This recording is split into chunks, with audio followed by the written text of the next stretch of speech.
इमाम हसन के पास एक शख्स आया, हजरत अमीर मुआविया बैठे थे, तो उसने इमाम हसन से आके कहा कि हुजूर औलाद नहीं है, कोई दुआ कर दे। हजरत इमाम हसन से आके वजीफा पूछा, उस शख्स ने कहा हुजूर औलाद कोई नहीं, तो वजीफा बताया। तो आपने फरमाया इस्तिगफार पढ़ा कर। उसने कहा ठीक है। तो हुजूर फिर मैं दोबारा कब आऊँ? तो इमाम हसन कहने लगे बे औलाद है ना तू, इस्तिगफार का वजीफा बताया ना? कहा हाँ। फरमाने लगे अब उस वक्त आना जब अल्लाह तुझे 10 बेटे अता करे। कितने?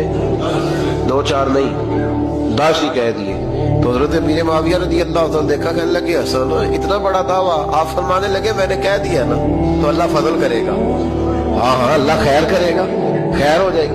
वो शख्स कई सालों के बाद आया, कई सालों के बाद। तो हजरत अमीर मुआविया को भी साथ लाया, कहने लगा हुजूर अल्लाह के फजल से अल्लाह ने 10 बेटे अता फरमाए, पूरे 10 ही अल्लाह ने दिए। तो हजरत अमीर मुआविया कहने लगे जनाब बात तो आपकी सच्ची हो गई, पर मुझे भी बताइए वजीफा कहाँ से लिया? फरमाने लगे कुरान पाक से, सूरह नूह की 10 11 12 आयत पढ़ो। अल्लाह फरमाते हैं तुम इस्तिगफार पढ़ो, मैं तुम्हारी बेटों से भी मदद करूंगा, मालों से भी मदद करूंगा। तो मैंने इस्तिगफार बताई थी और कुरान मेरे अल्लाह का है, रब का वादा झूठा हो सकता?